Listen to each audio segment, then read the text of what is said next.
بسم الله الرحمن الرحيم. عن أبي هريرة رضي الله تعالى عنه أن رسول الله صلى الله عليه وسلم قال: يقعد الشيطان على قافية رأس أحدكم إذا هو نام 3 عقد يضرب على كل عقدة: عليك ليل طويل فارقد. فإن استيقظ فذكر الله تعالى انحلت عقدة، فإن توضأ انحلت عقدة، فإن صلى انحلت عقدة كلها، فأصبح نشيطا طيب النفس، وإلا أصبح خبيث النفس كسلان، أو كما قال عليه الصلاة والسلام. رواہ مالک والبخاری ومسلم۔ حضرت ابو ہریرہ رضی اللہ تعالی عنہ ارشاد فرماتے ہیں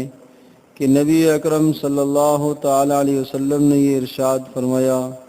کہ جب تم میں سے کوئی آدمی سوتا ہے رات کو تو شیطان اس کی گردن کے پاس آ کر 3 گریں لگا دیتا ہے، اور ہر گرہ پر یہ لفظ کہتا ہے، پڑھتا ہے: علیک لیل طویل، بڑی لمبی رات ہے، فرقد، سو جاؤ سو جاؤ سو جاؤ۔ فإن استيقظ فذكر اللہ تعالی، جب بندہ بیدار ہوتا ہے اور اللہ کا نام لیتے ہوئے اٹھتا ہے، یعنی اٹھنے کی دعا پڑھتا ہے، انحلت عقدۃ، تو ایک گرہ کھل جاتی ہے، فإن توضأ انحلت عقدۃ، جب وضو کرتا ہے تو دوسری گرہ بھی کھل جاتی ہے، فإن صلى انحلت عقدۃ عقدۃ کلھا، جب نماز پڑھ لیتا ہے تو ساری کی ساری گرہیں کھل جاتی ہیں، فأصبح نشیطا طیب النفس، تو وہ آدمی صبح کرتا ہے اس حالت میں کہ خوب چست اور چالاک ہوتا ہے، وإلا، اور اگر ایسا نہیں ہوا، وہ نہیں اٹھا اور شیطان کی وہ تینوں گرہ نہیں کھول پایا، فجر کی نماز چلی گئی، اصبح، صبح کرے گا، خبیث النفس، نفس اس کا انتہائی خبیث اور خباثت اور نجاست والا ہو جائے گا، کسلان، اور انتہائی سست ہو جائے گا، سارا دن اس سستی کے عالم میں وہ وقت گزارے گا۔ نبی پاک صلی اللہ علیہ وسلم نے اس حدیث میں ایک غیر حسی چیز کو، نہ نظر آنے والی چیز کو حسی چیز کے ساتھ تشبیہ دے کر سمجھایا ہے کہ کسی آدمی کو مثال کے طور پر سوتے میں باندھ دیا جائے، 3 گرہیں لگائی جائیں، اسی طرح سے شیطان بھی ہر آدمی کو رات کو سوتے ہوئے گرہ لگا کر رکھتا ہے، اور شیطان کی منشا اور مرضی یہ ہوتی ہے کہ یہ بندہ خدا نماز کے لیے نہ اٹھے، یہ تہجد کے لیے نہ اٹھے، یہ اللہ کا ذکر بلند نہ کر لے، اس لیے کہ اگر یہ تہجد کے لیے اٹھ گیا، اس نے اللہ کا ذکر کر دیا، نماز اس نے پڑھ لی، تو میں خائب اور خاسر ہو جاؤں گا، ناکام ہو جاؤں گا۔ تو اس لیے شیطان کی کوشش یہ ہوتی ہے کہ یہ بندہ نہ اٹھے، اور اس طرح سے وہ انسان پر اثر ڈالتا ہے۔ اور ارشاد فرمایا کہ 3 گرہ لگا کر رکھتا ہے، ہر گرہ پر یہ لفظ کہتا ہے کہ بڑی لمبی رات ہے، سو جا سو جا سو جا۔ آدمی اطمینان سے سوتا رہتا ہے، لیکن جس آدمی کے دل میں آخرت کا ڈر ہوتا ہے، اللہ کے سامنے کھڑے ہونے کا دھیان رہتا ہے، حساب و کتاب، جزا اور سزا کا خیال اس کے دل میں دامنگیر رہتا ہے، ایک وقت سو جانے کے بعد اس کی نیند کھل جاتی ہے، بیدار ہو جاتا ہے، اٹھ جاتا ہے۔ ارشاد فرمایا جب وہ اٹھ کر اللہ کا نام لیتا ہے، اللہ کا نام لینے کا مطلب اور مراد یہ ہے کہ آدمی جب بیدار ہو تو بسم اللہ الرحمن الرحیم پڑھے، اور اس کے بعد الحمدللہ الذی احیانا بعدما اماتنا والیہ النشور، یہ دعا پڑھے۔ آپ علیہ الصلوۃ والسلام جب بستر سے بیدار ہوا کرتے تھے تو اٹھ کر بیٹھا کرتے تھے، اور بیٹھنے کے بعد پھر اپنی آنکھوں کو ملا کرتے تھے، پھر آپ پڑھتے تھے بسم اللہ الرحمن الرحیم الحمدللہ الذی احیانا بعدما اماتنا والیہ النشور۔ تو جاگنے کی ایک سنت یہ ہے کہ آدمی اٹھ کر بیٹھے تھوڑی دیر، ایک دم سے سیدھا کھڑا نہ ہو جائے۔ نیند کا خمار ہوتا ہے، آنکھیں بند ہوتی ہیں، گرنے کا خدشہ اور خطرہ ہوتا ہے، اس لیے آپ علیہ السلام نے ایک دم سیدھا کھڑا ہونے سے منع فرمایا۔ دوسری سنت یہ ہے کہ آدمی بسم اللہ پڑھے۔ تیسری سنت یہ ہے کہ پھر آدمی جاگنے کی دعا پڑھے۔ جاگنے کی دعا کا اہتمام ہو جاتا ہے، لیکن بسم اللہ کا اہتمام ہم سے رہ جاتا ہے۔ بسم اللہ مستقل یہاں سنت ہے، اس کا بھی اہتمام کیا جائے۔ ارشاد فرمایا جب اس طرح سے بندہ اللہ کا نام لے لیتا ہے تو انحلت عقدۃ، شیطان کی ایک گرہ کھل جاتی ہے۔ اور پھر جب بندہ اٹھ کے کھڑا ہو جاتا ہے، وضو کرنے لگتا ہے، تو اب شیطان کے جو اثرات ہیں وہ اور ختم ہو جاتے ہیں۔ سمجھ لو کہ اب شیطان کے چنگل سے یہ 2/3 آزاد ہو گیا ہے۔ اس لیے حدیث پاک میں آتا ہے کہ جب تم صبح وضو کرو تو اچھی طرح سے ناک میں پانی ڈالا کرو، اس لیے کہ شیطان رات ناک کے اندر گزارتا ہے، یہاں سوتا ہے، یہاں رہ کر وہ انسان کے دل میں وسوسے ڈالتا ہے۔ جب آدمی اچھی طرح سے ناک کو جھاڑتا ہے تو شیطانی اثرات ختم ہو جاتے ہیں۔ اور ارشاد فرمایا اگر ایسا نہیں کرے گا،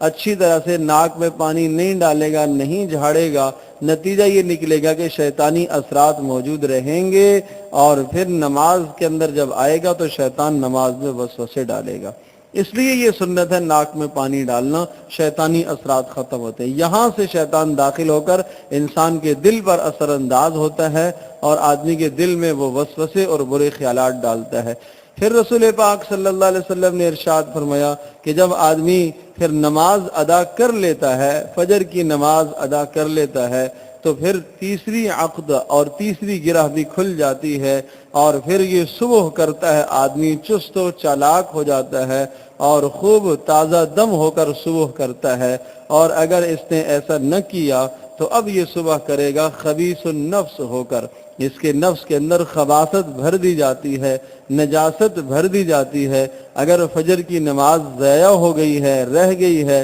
تینوں گرہ کھلی رہیں، اب ظاہر سی بات ہے کہ نماز جب ختم ہو گئی، وقت نکل گیا، اب شیطان بھی پیچھے ہٹ جاتا ہے۔ اب وہ کہتا ہے میں تو اپنے مقصد میں کامیاب ہو ہی گیا ہوں۔ اب وہ شیطان کے اثرات سارا دن رہتے ہیں۔ آپ نے فرمایا کسلان سارا دن سست رہتا ہے، چست نہیں ہو پاتا، سارا دن سست رہتا ہے۔ تو میرے عزیز دوستو اور بزرگوں، ہمیں یہ چاہیے کہ ہم بھی اس بات کی کوشش کریں کہ ہم سے فجر کی نماز ضائع نہ ہو، ورنہ فجر کی نماز ضائع ہو جائے تو پھر سارا دن سستی کی حالت میں گزرے گا، سارا دن خباثت کی حالت میں گزرے گا، سارا دن برائی کی حالت میں گزرے گا۔ اس لیے اس بات کی بھرپور کوشش کی جائے۔ رسول پاک صلی اللہ تعالی علیہ وسلم نے ایک عمل بھی بتایا ہے، من قال حین یتحرک من اللیل بسم اللہ 10 مرات، جو آدمی رات کو جب بھی کروٹ لیتا ہے بسم اللہ 10 بار پڑھ لے، سبحان اللہ 10 بار پڑھ لے، پھر اس کے بعد کہے آمنت باللہ